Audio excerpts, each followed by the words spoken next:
নমস্কাৰ UPSC অৰ্থাৎ union public service কমিশ্যনৰ অধীনত যিটো চিভিল ছাৰ্ভিচৰ এপ্লিকেশ্যন হ'বলগীয়া আছিলে 2025 চনৰ সেইটো এতিয়া আৰম্ভ হ'ল গতিকে যিবিলাকে আগৰে পৰা সাজু হৈ আহিছিলে ষ্টাডি কৰি আছিলে আৰু যিবিলাকে অলৰেডি এতিয়া ৰেডি হৈ আছে আৰু এপ্লাই কৰিম বুলি ভাবিছিলে তেওঁলোকে এতিয়া এপ্লাই কৰিবলৈ আৰম্ভ কৰিব পাৰিব যিটো এপ্লিকেশ্যন সেই এপ্লিকেশ্যন আপোনালোকে 2025 চনৰ 11 ফেব্ৰুৱাৰী তাৰিখলৈকে আপোনালোকক টাইম দিয়া হৈছে যিবিলাকে এপ্লাই কৰিম বুলি ভাবিছিলে এতিয়া আপোনালোকে এপ্লাই কৰিব পাৰিব গতিকে কথাটো সেইটোৱেই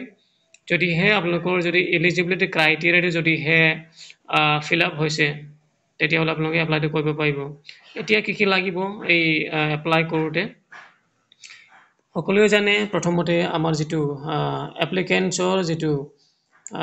চিগনেচাৰ পাছপোৰ্ট ফটো সেইটোতো সকলোতে লাগেই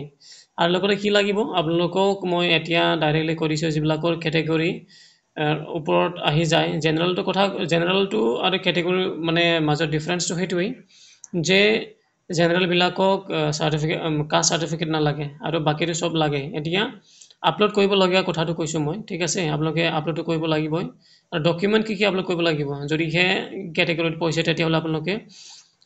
কাষ্ট চাৰ্টিফিকেট প্ৰথমতে লাগিব জেনেৰেল নালাগে বাৰু সেইটো চবেই জানেই লগতে ক্লাছ 10ৰ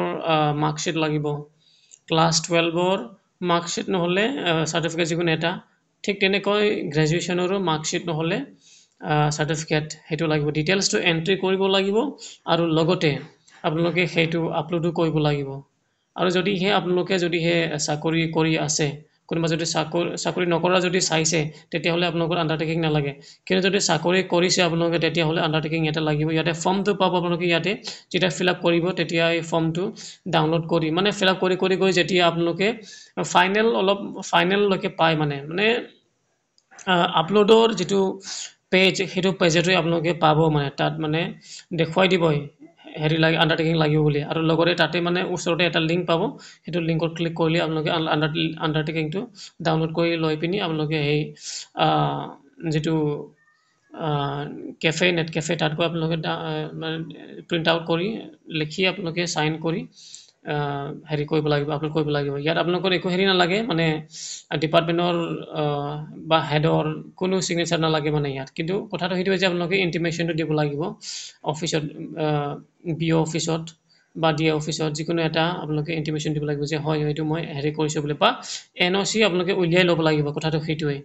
গতিকে ছাত্ৰসকল যদি আপোনালোকে এপ্লাই কৰিব বিচাৰিছে এইটো এপ্লাই কৰিব পাৰিব আৰু বাকীবোৰ যিটো ক'বলগীয়া আছে সেইটো হ'ল যে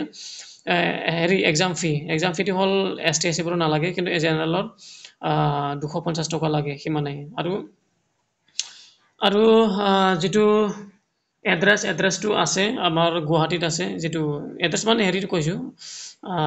এক্সাম চেণ্টাৰ গুৱাহাটী আছে তাৰপাছত ইটানগৰ আছে এইফালে ওচৰ বুলি ক'বলৈ গ'লে ইটানগৰটো ওচৰ অৰুণাচল প্ৰদেশৰ গতিকে সেইবোৰ আপোনালোকে মানে লগাই দিব পাৰিব যদি সি এপ্লাই কৰে গতিকে ধন্যবাদ